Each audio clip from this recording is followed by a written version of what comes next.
Hello दोस्तों, कैसे हैं आप सब। स्वागत है मेरे YouTube चैनल में। दोस्तों, आज रसायन विज्ञान का ये हमारा धातु का चैप्टर है, जिसमें हम धातुओं के बारे में स्टडी करने वाले हैं।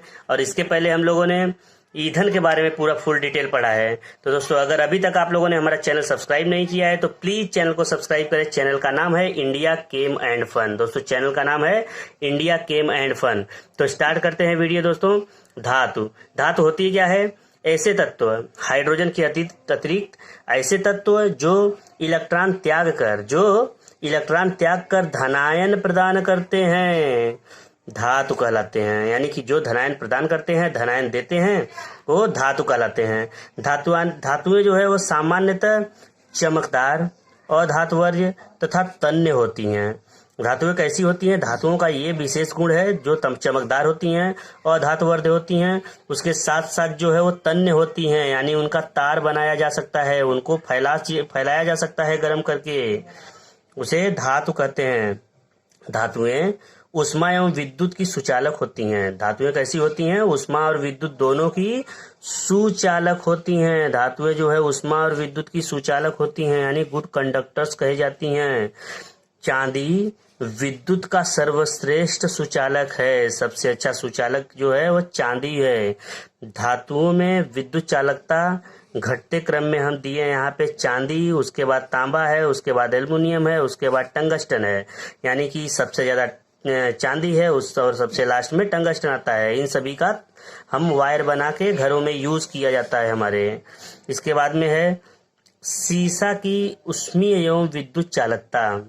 सीसा, जिसे लेड कहते हैं, पीबी, इसकी विद्युत चालकता जो है वो सबसे कम होती है। एग्जाम में अक्सर पूछ दिया जाता है कि सबसे ज्यादा विद्युत चालकता किसकी होती है, तो हम क्या बताएंगे? चांदी का। और सबसे कम विद्युत चालकता किसकी होती है, तो है सीसा, जिसे पीबी कहते हैं, लेड कहते हैं।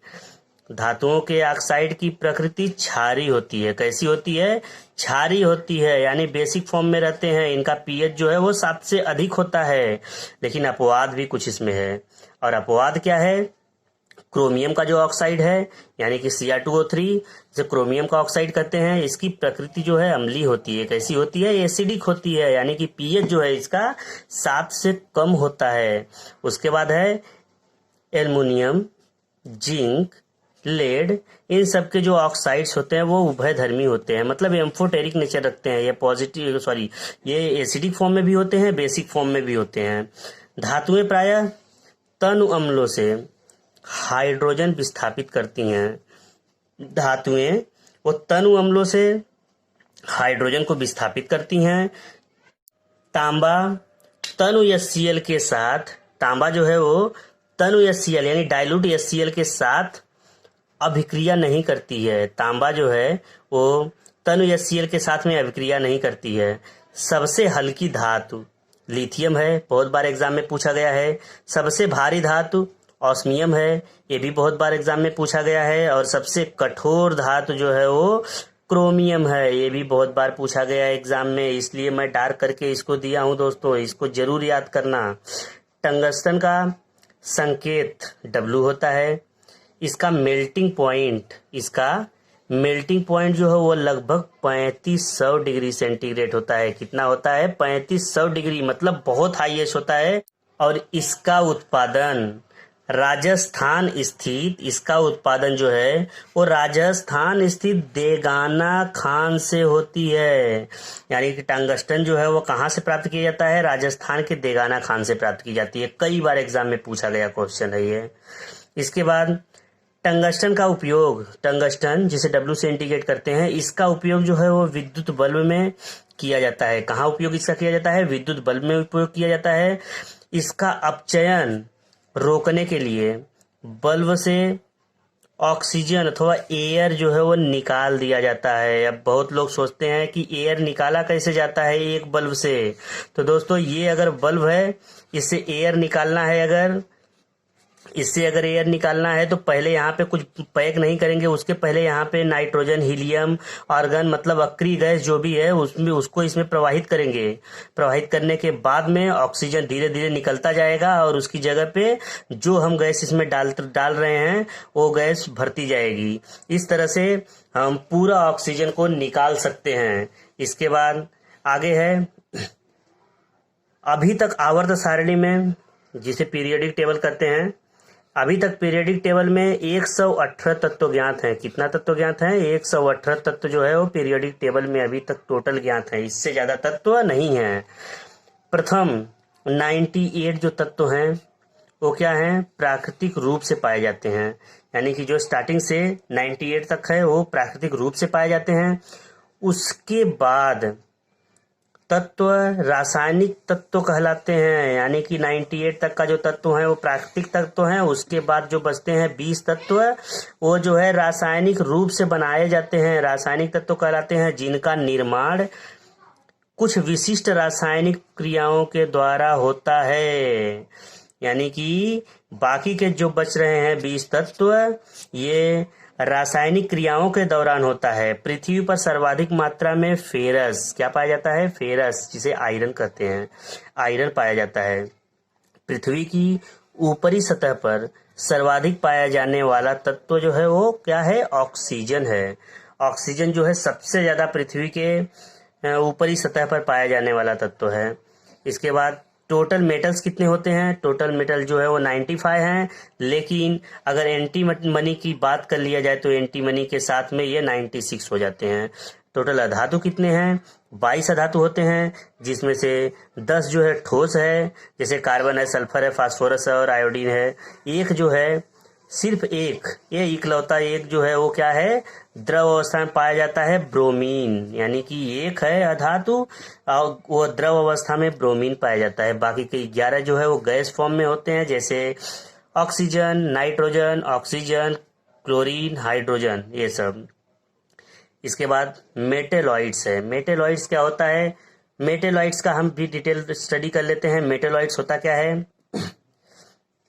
Boron, silica, germanium, arsenic, antimony, tellurium और एस्टेस्टीन, जिसे एटी से इंडिकेट करते हैं, ये सभी मेटेलॉइड्स के फॉर्म में होते हैं, इन्हें ही मेटेलॉइड्स कहते हैं। इसके बाद है जिरकोनियम धातु, जिसे जेड एन से इंडिकेट करते हैं। जिरकोनियम धातु ऑक्सीजन तथा नाइट्रोजन दोनों में जलती है। ये एक अपवाद है, समझ लो कि कोई भी धातु है वो ऑक्सीजन की ही उपस्थिति में जलती है, नाइट्रोजन में नहीं जलती है। नाइट्रोजन जो है वो अक्रिय गैस के रूप में माना जाता है, लेकिन जिरकोनियम जो है वो ऑक्सीजन और नाइट्रोजन दोनों में जलती है। इसके बाद वेडिलेआइट, वो क्या है? जिरकोनियम का ही एक अयस्क है। वेडलेआइट जो है वो जिरकोनियम का अयस्क है। न्यूट्रॉनों को अवशोषित करने के कारण जिरकोनियम, कैडमियम, बोरान का उपयोग जो है नाभिकीय रिएक्टर में किया जाता है। और पृथ्वी की भूपर्पटी जो है वो धातुओं का मुख्य स्रोत है। भूपर्पटी में मिलने वाले धातुओं में क्या क्या है? एल्युमिनियम जो कि पहले स्थान पे है, फेरस जो कि दूसरे स्थान पे है, और कैल्शियम तीसरे स्थान पे है। ये सभी, एल्युमिनियम 7%, फेरस 4% और कैल्शियम जो है वो 3% पाया जाता है।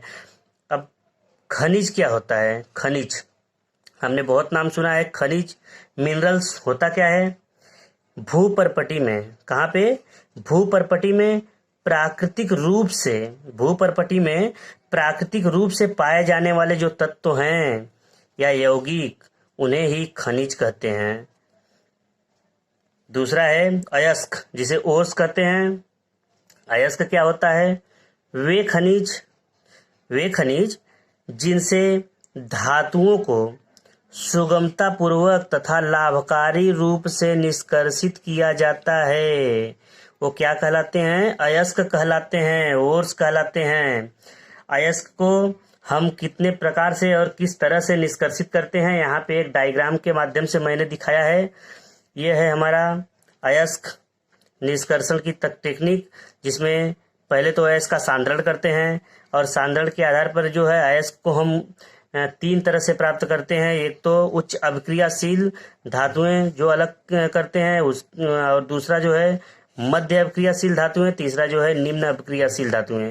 ये तीनों टाइप की जो धातुएं होती हैं, उच्च अभिक्रियाशील, मध्य अभिक्रियाशील और निम्न अभिक्रियाशील धातुएं, ये तीनों धातुओं को अलग अलग तरह से हम प्राप्त करते हैं। जो उच्च अभिक्रियाशील धातुएं हैं, इनको गलित धातु का विद्युत अपघटन द्वारा शुद्ध धातु में बदला जाता है, और जो निम्न धातुएं हैं उन्हें सल्फाइड अयस्क में कन्वर्ट करके उसका भर्जन किया जाता है, तब जाके शुद्ध धातु मिलती है। लेकिन जो मध्यम अभिक्रियाशील धातुएं हैं इनको दो तरह से बांटते हैं, एक तो कार्बोनेट अयस्क के रूप में, दूसरे सल्फाइड अयस्क के फॉर्म में। दो तरह से इनका अयस्क निकाला जाता है। तो जो कार्बोनेट अयस्क होते हैं उनको निस्तापन के द्वारा, और जो सल्फाइड अयस्क हैं उनको भर्जन के द्वारा। ये एग्जाम में बहुत बार पूछा गया है, निस्तापन और भर्जन। यानी कि ऐसा पूछता है कार्बोनेट अयस्क किस विधि से निकाला जाता है, तो उसका सही आंसर होगा निस्तापन विधि से। और सल्फाइड अयस्क जो है वो किस विधि से निकाला जाता है, वो भर्जन विधि से, जैसा कि यहाँ पे भी आप देख सकते हो। धातु का ऑक्साइड उसके बाद बनता है, और ये धातु का ऑक्साइड जो है वह विद्युत अपघटन के द्वारा शुद्ध पदार्थ में कन्वर्ट किया जाता है। शुद्ध धातु जो है इससे प्राप्त कर लिया जाता है। इसके बाद आगे है धातु कर्म। धातु कर्म क्या होती है, जिसे मेटालर्जी कहते हैं। इंग्लिश में इसे मेटालर्जी कहते हैं। अयस्कों से धातुओं के निष्कर्षण, अयस्कों से धातुओं के निष्कर्षण तथा परिष्करण में सम्मिलित विभिन्न प्रक्रमों को धातु कर्म कहते हैं। इसके बाद आगे है गैंग। गैंग क्या होती है, अयस्कों में मिले अशुद्ध पदार्थ को गैंग कहते हैं। भाई जब भू परपटी से निकलेगा तो ये शुद्ध तो रहेगा नहीं, इसलिए इसमें जो अशुद्ध मटेरियल बचे रहते हैं उसे ही गैंग कहते हैं। इसके बाद है फ्लक्स। फ्लक्स क्या होता है, नाम से ही पता चल रहा है कि फ्लक्स मतलब साफ सफाया करने वाला। तो फ्लक्स क्या होता है, अयस्क में मिले जो गैंग यानी कि जो अशुद्धियां होती हैं उसको हटाने के लिए, उसको निकालने के लिए बाहर से ये एक प्रकार का मटेरियल मिलाया जाता है, जिसे ही हम क्या कहते हैं, फ्लक्स कहते हैं। इसके बाद है स्लग, जिसे धातुमल कहते हैं। गैंग एवं फ्लक्स के मिलने से बने पदार्थ जो है वो क्या कहलाते हैं, धातुमल कहलाते हैं। इसके बाद है निस्तापन, जिसे कैल्सिनेशन कहते हैं। निस्तापन जिसे कैल्सिनेशन कहते हैं।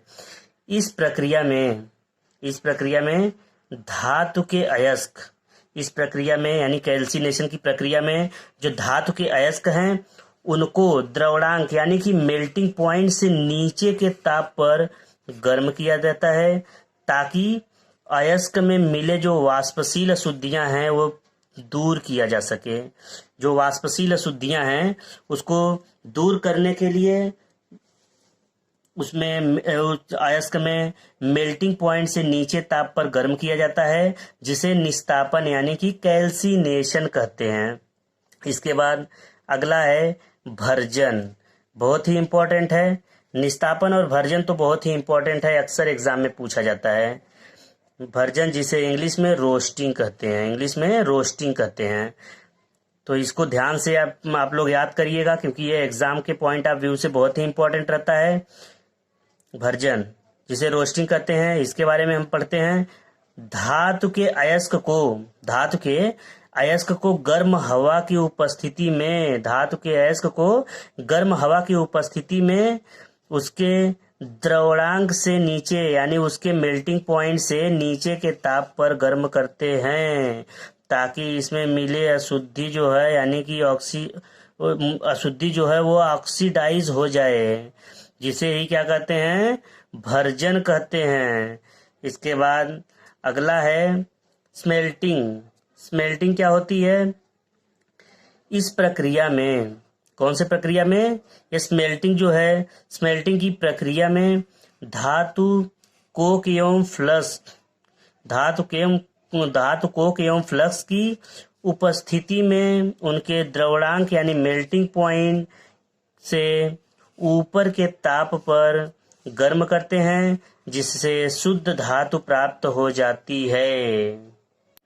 इसके बाद आगे है सक्रियता श्रेणी। सक्रियता श्रेणी क्या होती है, सक्रियता श्रेणी वह सूची है, सक्रियता श्रेणी जो है ये क्या होती है, सक्रियता श्रेणी जो है वो वह सूची है, ऐसी सूची है जिसमें धातुओं की क्रियाशीलता को अवरोही क्रम में व्यवस्थित किया जाता है। उसे क्या कहते हैं? सक्रियता श्रेणी कहते हैं। अवरोही क्रम में व्यवस्थित किया जाता है यानी कि घटते क्रम में व्यवस्थित किया जाता है। धातु ऑक्साइडों को कार्बन, एल्युमिनियम अथवा विद्युत अपघटनीय अपचयन द्वारा धातु में अपचयित किया जाता है। कैसे किया जाता है? धातु ऑक्साइडों को जो है वो जैसे कि कार्बन, एल्युमिनियम अथवा विद्युत अपघटनीय अपचयन द्वारा धातु में अपचयित किया जाता है।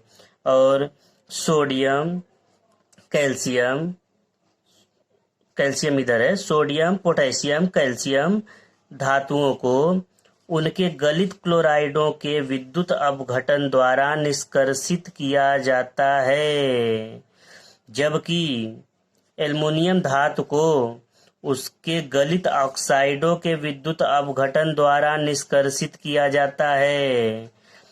गलित लवणों के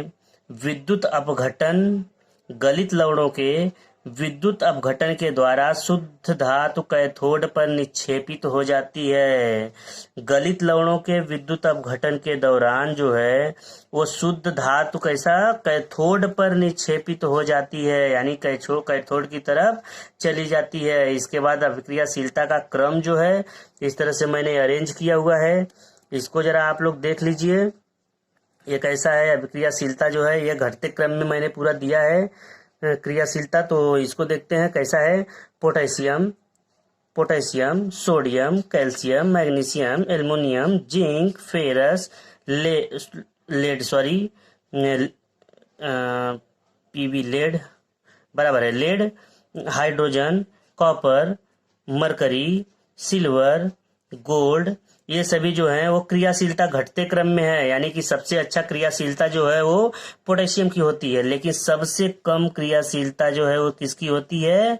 वो गोल्ड की होती है। इसलिए गोल्ड और सिल्वर जो है वो फ्री अवस्था में हवा के उपस्थिति में भी ये पाए जाते हैं। इसमें कोई रिएक्शन नहीं करता है नेचर के, प्रकृति यानी हवा के साथ में। दोस्तों एक मुझे कमेंट करके आप लोग जरूर बताना कि सिल्वर और गोल्ड दोनों को इस तरह तो सिल्वर बोलते हैं यानी एस से शुरू होता है, गोल्ड को जी से शुरू होता है, लेकिन सिल्वर को एजी और गोल्ड को एयू से क्यों लिखते हैं? और ये अभिक्रियाशीलता जो है वो घटते क्रम में है। कोरोजन। दोस्तों एक और भी रिक्वेस्ट है कि वीडियो को बिना स्किप किए देखें, क्योंकि अगर ऐसा स्किप कर करके वीडियो को देखेंगे तो आपको समझ में नहीं आएगा और आप बहुत कुछ इसमें से टॉपिक मिस कर जाएंगे। इसलिए पूरा वीडियो को इत्मीनान से बैठ के देखें। तो हम पढ़ते हैं कोरोजन। कोरोजन क्या होता है? धातुओं का उनकी सतह पर वायु एवं आर्द्रता यानी कि एयर एवं मॉइस्चर के प्रभाव द्वारा नष्ट होना या खराब होना क्या कहलाता है? संक्षारण या कोरोजन कहलाता है। जैसे कि लोहे पे जंग लगता है तो लोहा खराब हो जाता है। उदाहरण के रूप में हम देखते हैं लोहे पर जंग लगना जो कि अभी मैंने बताया है। तांबा की सतह पर हरे रंग की परत चढ़ना, चांदी की वस्तुओं का काला हो जाना संक्षारण का उदाहरण है। किसका? कोरोजन का उदाहरण है। लोहे में जंग लगना, ये जो परिवर्तन है वो एक रासायनिक परिवर्तन होता है। कैसा है? केमिकल रिएक्शन होता है। जंग लगने से लोहे का भार बढ़ जाता है यानी कि ये रासायनिक परिवर्तन है। इसलिए जब इसमें जंग लगता है तो जो रासायनिक परिवर्तन है मॉलिक्यूलर वेट वो भी ऐड होता है उसका, वो लोहे के साथ में ऐड होके एक्स्ट्रा बना लेता है इसलिए एक्स्ट्रा वेट इसका हो जाता है। और लोहे में जंग लगने के बाद में जब लोहे का भार बढ़ जाता है तो वो बनता क्या है? देखिए यहाँ पे वो बनता है फेरोफेरिक ऑक्साइड। मतलब यहाँ तो फेरस तो अकेले रहता है लोहा, लेकिन यहाँ पे ऑक्सीजन, इधर पे एक्स मॉलिक्यूल पानी, यानी कितना ज़्यादा कोरोजन हुआ है, कितना ज़्यादा लोहे पर जंग लगा है। यानी अगर थोड़ा लगा है तो 1 मॉलिक्यूल पानी रहेगा, थोड़ा ज़्यादा लगा है तो 2 मॉलिक्यूल पानी रहेगा, ऐसे ये बढ़ता जाएगा और ऐसे इसकी मॉलिक्यूलर वेट भी बढ़ता जाएगा। इसलिए यहाँ पे दिया है लोहे का भार बढ़ जाता है। पेंट करके इसको बचाया कैसे जा सकता है? ये लोहा जो है इसको बचाने का तरीका है पेंट उस पर कर दिया जाए या फिर तेल लगाया जाए जिससे पानी के कांटेक्ट में न आ पाए, ग्रीस लगाकर, एसद लेपन करके, क्रोमियम का लेपन करके, एनोडीकरण या मिश्र धातु बनाकर लोहे को बचाया जाता है। मिश्र धातु जैसे कि इस्पात या स्टील वगैरह होते हैं। अब एक शब्द आया है यसद लेपन। यसद लेपन क्या होता है दोस्तों? यसद लेपन क्या होता है इसके बारे में हम थोड़ा जान लेते हैं, इसकी जानकारी रखते हैं। बहुत ही इंपॉर्टेंट एग्जाम के भी पॉइंट ऑफ व्यू से है, क्योंकि एग्जाम में भी बहुत बार पूछा गया है। तो इसके बारे में पढ़ते हैं। लोहे व इस्पात, किसका किसका? लोहे व इस्पात को जंग से सुरक्षित रखने के लिए क्या करते हैं? उस पर एक जस्ते की परत लगा देते हैं, उस पे एक जस्ते की परत लगाते हैं। और यही जस्ते की जो परत चढ़ाने की विधि होती है यही क्या कहलाती है? यसद लेपन कहलाती है। यही जो जस्ते की परत चढ़ाने की विधि यसद लेपन कहलाती है। तांबा वायु में उपस्थित आर्द्र कार्बन डाइऑक्साइड के साथ अभिक्रिया करता है। तांबा जो है वो किसके? आर्द्र कार्बन डाइऑक्साइड यानी कि मॉइस्चराइज जो कार्बन डाइऑक्साइड है, यानी कि नम एकदम कार्बन डाइऑक्साइड है, उसके साथ में क्रिया करता है, जिससे इसकी सतह से भूरे रंग की चमक धीरे धीरे खत्म हो जाने लगती है। यानी कि कैसा होता है? तांबा तो ऐसा थोड़ा पीला में भूरा कलर का होता है, और जब इसमें आर्द्र कार्बन डाइऑक्साइड का गैस धीरे धीरे लगती है तो यह लगने के साथ साथ में धीरे धीरे इससे जो भूरे रंग की चमक है वो खत्म होने लगती है, तथा इस पर हरे रंग की परत चढ़ जाती है। इस पर हरे रंग की परत चढ़ जाती है। और यह हरे रंग की परत जो चढ़ने का कारण क्या है? ये भी एक केमिकल रिएक्शन है। और हरे रंग की परत चढ़ने का कारण है कि इस पे कॉपर कार्बोनेट का रिएक्शन होता है। जैसा कि मैंने यहाँ पे डायग्राम में आप लोग को दे रखा है। यहाँ पे कार्बन डाइऑक्साइड है, ये पानी के साथ में रहता है, मतलब मॉइस्चराइज अगर कार्बन डाइऑक्साइड है तो ये दोनों का मिक्सर रहेगा, ये दोनों मिक्स रहेंगे। जब यह कॉपर से रिएक्शन करता है तो यह कॉपर कार्बोनेट बना लेता है। इसके बाद आगे है सिल्वर, जिसे चांदी कहते हैं। ये जी जिसे चांदी कहते हैं की वस्तुएं, चांदी की वस्तुएं हवा में काली हो जाती हैं। इसका कारण क्या है?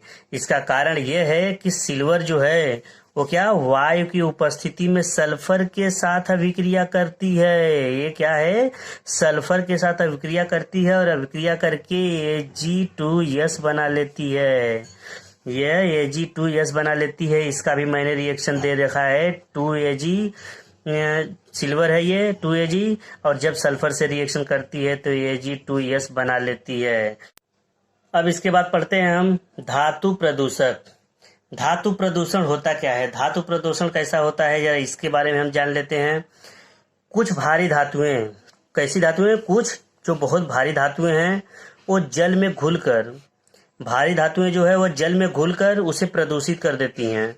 जैसे कि कैडमियम, लेड, मरकरी आदि। कैडमियम और मरकरी जिसे पारा कहते हैं गुर्दों को नष्ट करते हैं। कैडमियम और पारा जो है वो गुर्दों को नष्ट करते हैं, और लेड जो है वो गुर्दा, जिगर, मस्तिष्क तथा केंद्रीय तंत्रिका तंत्र जिसे सेंट्रल नर्वस सिस्टम कहते हैं, इन सबको क्या प्रभावित करता है। इसके बाद आगे है धातुओं से संबंधित इंपॉर्टेंट तथ्य। इसके बारे में हम जरा पढ़ लेते हैं detail. Silver, gold, copper, platinum तथा बिस्मथ ये सभी अपने कम अभिक्रियाशीलता के कारण स्वतंत्र अवस्था में पाए जाते हैं। गोल्ड, प्लेटिनम और सिल्वर जो है, उसके साथ साथ मरकरी, ये उत्कृष्ट धातु हैं जिसे नोबल मेटल कहते हैं। धातुओं में सबसे अधिक अधातुवर्ध्य क्या क्या है? सोना और चांदी होते हैं।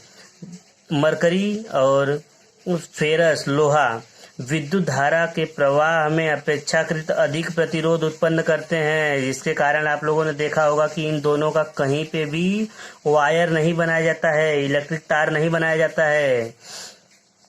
सिल्वर एवं तांबा विद्युत धारा का सर्वोत्तम चालक है। ये विद्युत धारा का सर्वोत्तम चालक है, जिसकी वजह से सिल्वर का तो बहुत कम, लेकिन तांबा का अक्सर वायर वगैरह देखा जाता है, इलेक्ट्रिक वायर। और सिल्वर इसलिए नहीं देखा जाता मिलता है क्योंकि ये बहुत ही कॉस्ट में महंगा होता है।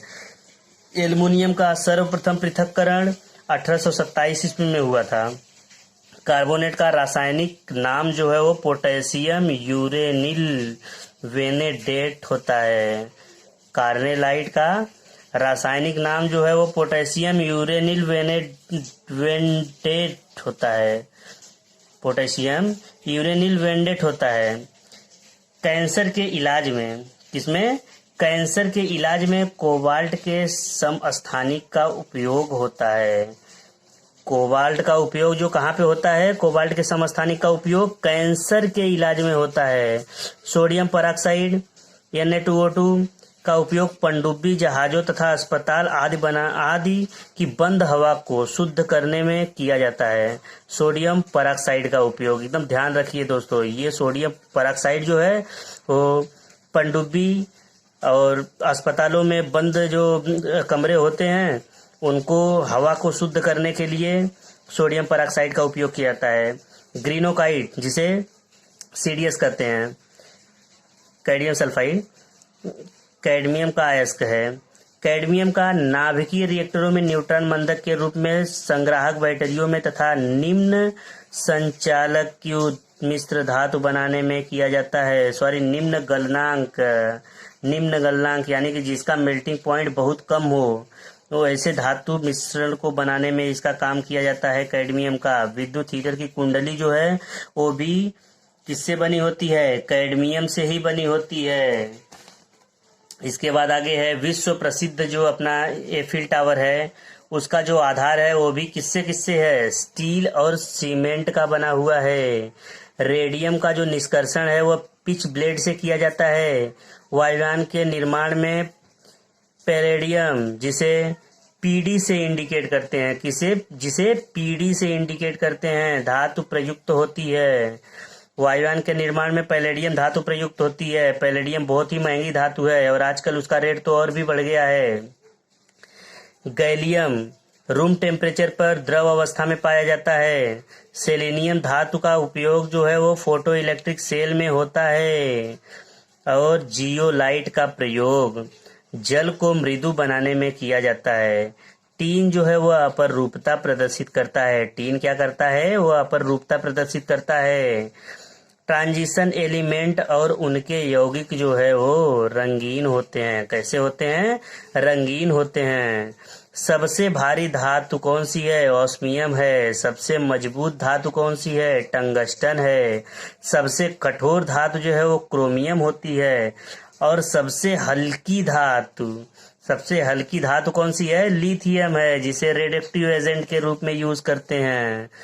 एल्युमिनियम हाइड्रोक्साइड, जिसे AlOH थ्राइस जो कहते हैं, वो कपड़ों को अदाह्य बनाने के लिए, यानी कि जो जल न सके ऐसे कपड़े बनाने के लिए तथा जल रोधी कपड़े तैयार करने में उपयोग किया जाता है। कैल्शियम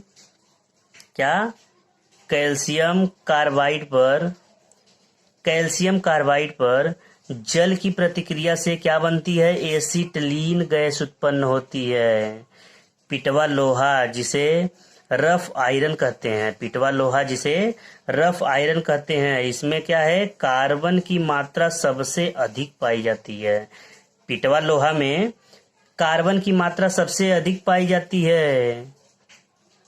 कार्बन की मात्रा सबसे कम पाई जाती है, गलती हो गई। कार्बन की मात्रा सबसे कम पाई जाती है, जिसमें 0.12 से लेकर 0.25% तक का कार्बन की मात्रा रहती है। अतः यह अपेक्षाकृत बहुत ही शुद्ध होता है। अपेक्षाकृत यह बहुत ज्यादा शुद्ध होता है।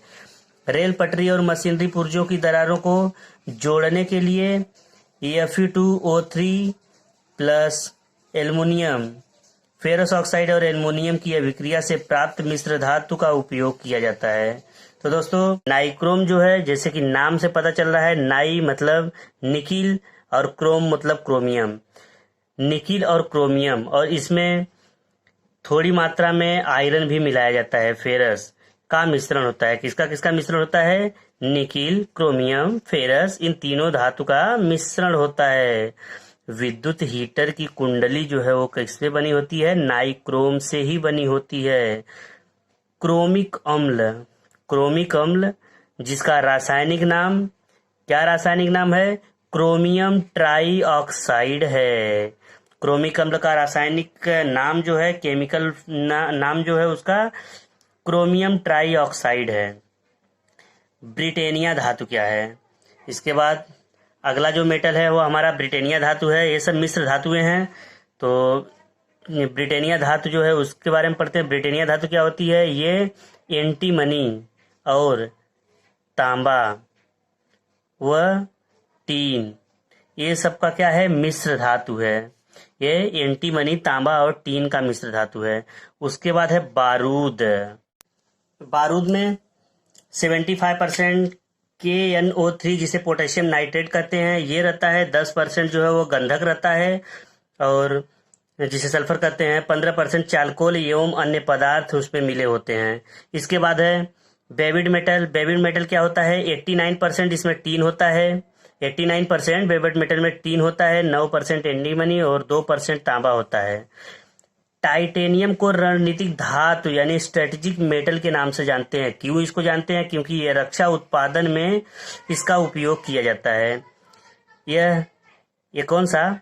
ये टाइटेनियम जो मेटल है ये इस्पात के बराबर मजबूत तो होता है, इस्पात के बराबर जो है वो मजबूत होता है, लेकिन भार में जो है उसका आधा होता है, लगभग उसका आधा होता है। वायुयान के फ्रेम तथा इंजन बनाने में, नाभिकीय रिएक्टरों में इसका प्रयोग होता है। शरीर में लोहे की अधिकता जब हो जाती है तो उस समय क्या है? लौहमयता रोग होता है और उसकी कमी से एनीमिया रोग होता है। मानव के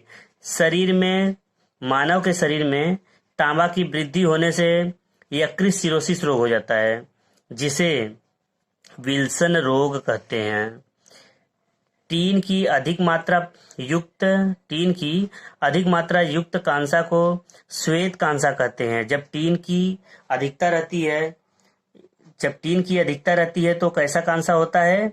वो कांसा जो है वो सफेद कांसा हो कहते हैं उसको, वो सफेद कांसा होता है। और जो नॉर्मल कांसा है, कांस्य पदक जिसको बोलते हैं हम लोग, उसको खेल पुरस्कार में दिया जाता है, उसका जो रेशियो होता है उसमें कॉपर जो है वो 90% और टीन जो है 10% होता है।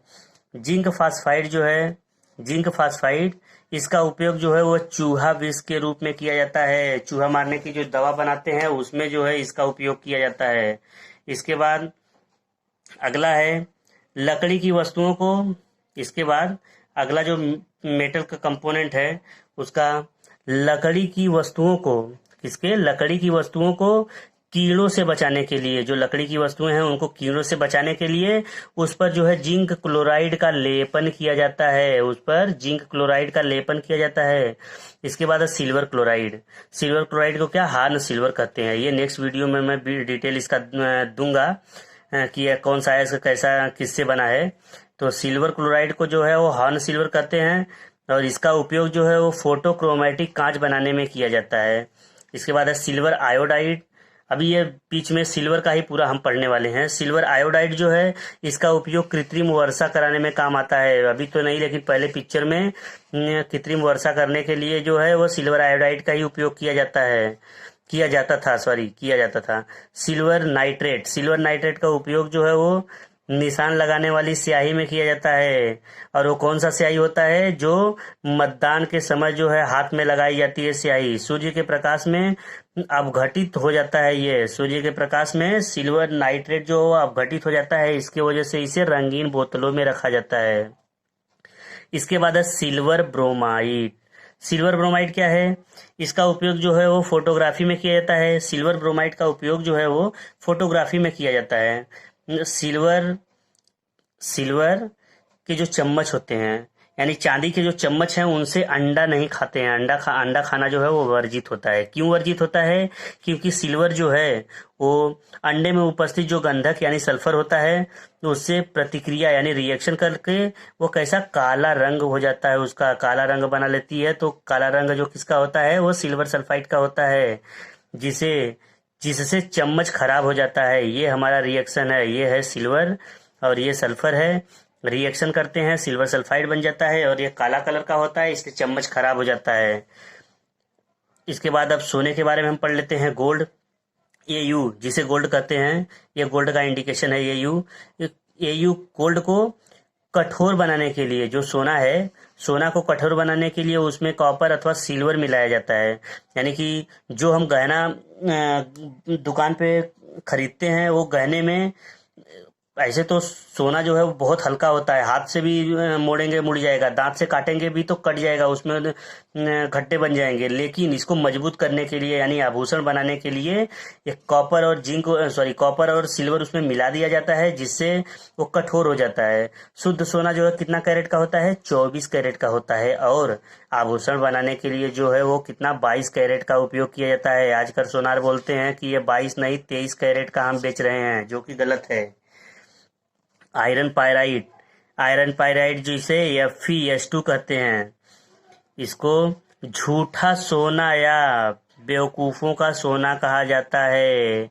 आयरन पायराइट जो है वो आर्टिफिशियल गहना बनाने के काम में आता है। स्वर्ण लेपन में पोटेशियम ऑरीसाइनाइड का प्रयोग विद्युत अपघट्य के रूप में किया जाता है। स्वर्ण लेपन में पोटेशियम ऑरीसाइनाइड का उपयोग जो है वो विद्युत अपघट्य के रूप में किया जाता है। इसके बाद ऑरिक क्लोराइड है। ऑरिक क्लोराइड का उपयोग जो है वो किस में किया जाता है? सर्प विषरोधी सुई बनाने में किया जाता है। जब सांप काटता है तो उसके एंटीवेनम जो इंजेक्शन है वही बनाने के लिए इसका उपयोग किया जाता है। इसके बाद आगे हम पढ़ लेते हैं प्लेटिनम के बारे में। प्लेटिनम जो कि आज के समय सोने से भी बहुत महंगा है। प्लेटिनम जो है जिसे सफेद सोना कहा जाता है, प्लेटिनम को सफेद सोना कहा जाता है। आप कभी देखेंगे तो गहनों में सोने के ऊपर एक व्हाइट कलर का एक डायमंड जैसा रहता है, वही है सफेद सोना, जिसे प्लेटिनम कहते हैं।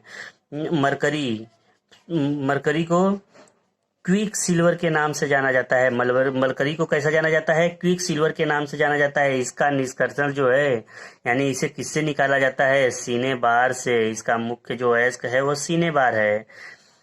इसके बाद मरकरी जिसे पारा कहते हैं, इसको लौह पात्र में रखा जाता है। ये ग्लास के पात्र में नहीं बल्कि इसको लौह पात्र में रखा जाता है, क्योंकि यह लोहे के साथ में अमलगम नहीं बनाता है, इसलिए इसको लोहे के पात्र में रखा जाता है। ट्यूबलाइट में सामान्यतः क्या होता है? पारा और आर्गन का वाष्प भरी रहती है। पारा और आर्गन गैस का वाष्प भरी रहती है। सीसा जिसे पीवी कहते हैं, सीसा जो है पीवी लेड सबसे अधिक अस्थाई तत्व है। इसका उपयोग कागज पर लिखने में होता है। दोस्तों, आप लोग को मालूम होगा कि जो भी रेडियो एक्टिव मेटल्स हैं या नॉन मेटल तो होते नहीं, रेडियो एक्टिव जो मेटल्स हैं वो सभी अल्फा और बीटा कण यानी कि इलेक्ट्रॉन और प्रोटॉन जो निकालते हैं, अल्फा बीटा कण, वो निकालते जो है वो लेड में जब कन्वर्ट हो जाते हैं तो उनकी क्रियाशीलता समाप्त हो जाती है। और इसके आगे पढ़ते हैं हम लेड आर्सेनिक नामक मिश्र धातु का उपयोग गोली बनाने में किया जाता है। इसका उपयोग जो है लेड आर्सेनिक जो मिश्र धातु है, इसका उपयोग गोली बनाने में किया जाता है। कार्बन सीसा का जो उपयोग होता है वो किसमें होता है? कृत्रिम अंगों के निर्माण में होता है। ये कार्बन सीसा का जो उपयोग है वो कृत्रिम अंगों के निर्माण में किया जाता है। लेड ऑक्साइड को लिथार्ज कहा जाता है। लेड ऑक्साइड को क्या कहा जाता है? लिथार्ज कहा जाता है, जो एक उभयधर्मी ऑक्साइड है, एम्फोटेरिक ऑक्साइड है। लेड ऑक्साइड जो है एम्फोटेरिक ऑक्साइड होती है। इसका उपयोग जो है वो किसमें किया जाता है? रबर उद्योग में। ये लेड ऑक्साइड का उपयोग जो है वो रबर उद्योग में किया जाता है और स्टोरेज बैटरी के निर्माण में तथा फ्लिंट कांच निर्माण में किया जाता है। बेसिक लेड कार्बोनेट को व्हाइट लेड कहा जाता है। बेसिक लेड कार्बोनेट को जो है क्या कहा जाता है? व्हाइट लेड कहा जाता है। इसे सफेदा के नाम से भी जाना जाता है, जिसका रासायनिक फॉर्मूला जो है यानी chemical formula 2PbCO3 into PbOH thrice है। इधर देखिए लिखा है 2PbCO3 इंटू PbOH थ्राइस है। लेड टेट्राथाइल, लेड टेट्राइथाइल क्या है, जिसे TEL कहते हैं। TEL टेट्रा एथाइल लेड या लेड टेट्रा एथाइल। ये जो है फॉर्मूला इसका CH3 CH2 4 और PB है। जैसा कि आप लोग को इसके पहले मैंने पढ़ाया है वीडियो में, आप वीडियो मेरा पीछे जाके मैं लिंक दे दूंगा डिस्क्रिप्शन बॉक्स में, वहां पे से आप जाके मेरा सभी वीडियो आप देख सकते हो। इसमें मैंने पीछे पढ़ाया है आपको इधर चैप्टर में अपस्फोटन, जहां पे मैंने टेट्राएथाइल लेड के बारे में बताया था। इसका उपयोग जो है अपस्फोटन रोकने के काम में आता है। टेट्राएथाइल का इसका उपयोग जो है टेट्राएथाइल लेड का किस में काम आता है, अपस्फोटन रोकने के काम आता है। पीबी के पाइप का उपयोग जो है वो पीने के पानी ले जाने के लिए उपयुक्त नहीं होता है। क्यों उपयुक्त नहीं होता है, क्योंकि पानी में जो है वो हवा यानी कि एयर ऑक्सीजन वो घुला रहता है, और ऑक्सीजन जो घुलने की वजह से अगर लेड की पाइप में अगर पानी लेके जाते हैं तो एक विषैला मटेरियल बना लेता है, जिसे क्या कहते हैं, लेड हाइड्रोक्साइड कहते हैं, PbOH ट्वाइस कहते हैं। तो इसकी वजह से वो पानी जो है वो विषैला हो जाता है, और हम पी लेंगे अगर तो हमारी जान भी जा सकती है। इसकी वजह से PB के पाइप का उपयोग हम पानी ले जाने के लिए नहीं करते हैं। वीडियो दोस्तों, सबसे पहले हम पढ़ते हैं सोडियम। सोडियम के बारे में सबसे पहले पढ़ लेते हैं। सोडियम में पहला है चिली सॉल्ट पीटर। अयस्क का नाम है चिली सॉल्ट पीटर, जिसे इसका रासायनिक फॉर्मूला है NaNO3। उसके बाद है ट्रोना, जिसे Na2CO3, ट्रोना जिसे Na2CO3 into 2NaSCO3 into 3H2O, 3 molecule पानी है। इसके बाद बोरेक्स जिसको सुहागा भी कहते हैं, Na2B4O7 इंटू 10 मॉलिक्यूल है पानी का, 10H2O। और साधारण नमक का फॉर्मूला क्या है, NaCl, जिसे सोडियम क्लोराइड बोलते हैं। इसके बाद नेक्स्ट है एल्यूमिनियम क्या है, एल्यूमिनियम जो है इसे कई अयस्कों से प्राप्त किया जाता है, जिसमें सबसे पहला है बॉक्साइड जो है वो Al2O3 इंटू 2H2O। कोरंडम जिसमें Al2O3 से प्राप्त होता है। फेल्सपार जिसे KAlSi3O3 से नाम से जाना जाता है। क्रायोलाइट जिसे Na3AlF6 के नाम से जाना जाता है। इसके बाद एल्यूनाइट है। एल्यूनाइट का फॉर्मूला है K2SO4 into L2SO4 thrice into AlOH thrice. इसके अगर दोस्तों AlOH थ्राइस न रहे, यहाँ पे 24 मॉलिक्यूल अगर पानी रहे, तो ये क्या है, पोटास एलम इसको कहते हैं। इसको क्या कहते हैं, पोटास एलम, जिसे फिटकिरी बोला जाता है। इसके बाद आगे है काओलिन का फॉर्मूला क्या है, 3Al2O3 into 6SiO2 into 2H2O। इसके बाद आगे है पोटेशियम के ऐसे क्या क्या है, किससे पोटेशियम प्राप्त किया जाता है। सबसे पहला है नाइटर, जिसे KNO3 कहते हैं, जो बारूद बनाने के काम आता है। बेसिकली विस्फोटक जो भी मटेरियल है उनमें यूज किया जाता है। उसके बाद है कार्नेलाइट जो है इसको KClMgCl2 इंटू 6H2O से इंडिकेट करते हैं। मैग्नेसाइट, इसका फॉर्मूला जो है MgCO3, मैग्नीशियम कार्बोनेट बोलते हैं। इसके बाद डोलामाइट जो है वो मैग्नीशियम कार्बोनेट और कैल्शियम कार्बोनेट का बना होता है। डोलामाइट जो 2 धातुओं का मिश्रण है। इसके बाद है इप्सम लवण का फॉर्मूला क्या होता है, मैग्नीशियम सल्फेट, उसके बाद में 7 मॉलिक्यूल पानी रहे तो उसे क्या बोलते हैं, इप्सम लवण बोलते हैं। कीसेराइट क्या है, यह मैग्नीशियम सल्फेट है जिसमें 1 मॉलिक्यूल पानी जुड़ा हुआ है। उसके बाद है कार्नेलाइट क्या है दोस्तों, कार्नेलाइट देखो यहाँ पे भी है, कार्नेलाइट यहाँ पे भी है, तो इसमें कन्फ्यूजन ना हो। कार्नेलाइट दोनों में है, पोटेशियम में भी है और मैग्नीशियम में भी है, क्योंकि मैग्नीशियम भी इसमें पाया जाता है, पोटेशियम भी इसमें पाया जाता है। इसमें मैग्नीशियम भी पाया जाता है, पोटेशियम भी पाया जाता है। इसके बाद कैल्शियम, कैल्शियम का निष्कर्षण कौन से अयस्क से और कैसे करते हैं? कैल्शियम के अयस्क के बारे में जानते हैं, डोलोमाइट, जिसे कैल्शियम कार्बोनेट और मैग्नीशियम कार्बोनेट के नाम से जानते हैं। इसके बाद है कैल्साइट, जिसे कैल्शियम कार्बोनेट कहते हैं। इसके बाद जिप्सम, जिसे CaSO4 इंटू 2H2O है, जिसे सीमेंट बनाने में काम आता है। फ्लोस्पर, जिसे कैल्शियम फ्लोराइड बोलते हैं।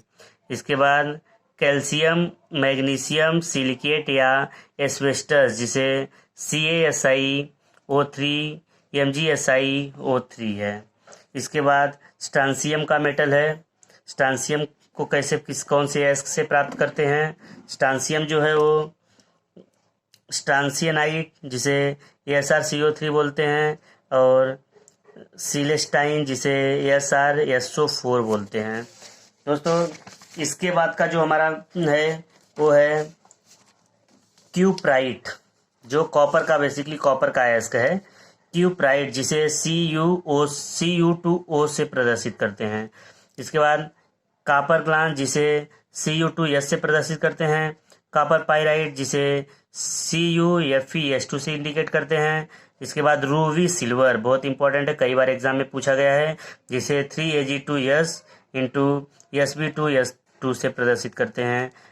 पायरागायराइट, जिसे Ag3SbS3 से इंडिकेट करते हैं। हॉर्न सिल्वर, जिसका फॉर्मूला AgCl है, सिल्वर क्लोराइड है। इसके बाद आगे है गोल्ड का क्या है? काल्वेराइट। गोल्ड का 2 ही अयस्क है। काल्वेराइट पहला है, जिसे AuTe2 बोलते हैं। उसके बाद सिल्वेनाइट, जिसे AgAuTe बोलते हैं। इसके बाद है बेरियम का अयस्क है बेराइट, BaSO4 बेरियम सल्फेट। इसके बाद जिंक का अयस्क है जिंक ब्लेड, जिसे ZnS बोलते हैं। कैलेमाइट, जिसे जिंक कार्बोनेट बोलते हैं। जिंकाइट, जिसे जिंक ऑक्साइड बोलते हैं। इसके बाद मरकुरी का है सिनेबार, जिसे HgS बोलते हैं। कैसीटेराइट, जिसका फॉर्मूला है SnO2 स्टेनस ऑक्साइड। इसके बाद कैलना, जिसे PbS बोलते हैं, लेड सल्फाइड। उसके बाद स्टिबनाइट है, जिसे Sb2S3 से इंडिकेट करते हैं। इसके बाद ग्रीनोकाइट है, जिसे CdS से इंडिकेट करते हैं। और इसके बाद बिस्मथ का है बिस्मुथाइट, जिसे Bi2S3 से इंडिकेट करते हैं। और फेरस, आयरन का कई अयस्क है, तो आयरन का थोड़ा इंपॉर्टेंट भी हो जाता है, कई बार एग्जाम में पूछा जाता है, क्योंकि इसमें कई अयस्क हैं, इसलिए इसको अच्छी तरह से जानना जरूरी है। इसका पहला अयस्क है हेमाटाइट मैग्नेटाइट, जिसे Fe2O3 इंटू Fe3O4 है। इसके बाद लिमोनाइट, जिसे Fe2O3 इंटू 3H2O है। सीडेराइट, जिसे फेरस कार्बोनेट कहते हैं। आयरन पायराइट, जिसे FeS2 कहते हैं। कैल्कोपायराइट, जिसे CuFeS2 कहते हैं। इसके बाद है कोबाल्ट का एक अयस्क। कोबाल्ट का अयस्क है, जिसे स्मेल्टाइट कहते हैं, COAS2। इसके बाद है सिलेराइट, जिसे NiS कहते हैं। इसके बाद क्रोमियम मैग्नीशियम का भी अयस्क है, उसके बारे में भी हम पढ़ लेते हैं। यह है हमारा क्रोमियम का अयस्क, जिसे क्रोमाइड बोलते हैं। FeCr2O3 है। इसके बाद मैग्नीज है, जो पायरोल्यूसाइड, जिसे मैग्नीज का ऑक्साइड बोलते हैं। इसके बाद सिलोमिलिन, जिसे मैग्नाइट बोलते हैं। और यह Mn2O3 इंटू 2H2O है, 2 मॉलिक्यूल पानी जुड़ गया है यहाँ पे, और बाकी का एक ऑक्सीजन जुड़ गया है, इसलिए पायरोल्यूसाइड बदल गया है मैग्नाइट में। इसके बाद यूरेनियम, यूरेनियम का एक मात्र अयस्क है जो कार्नेटाइट पिच प्लेट बोलते हैं, ये U3O8 है इसका फॉर्मूला।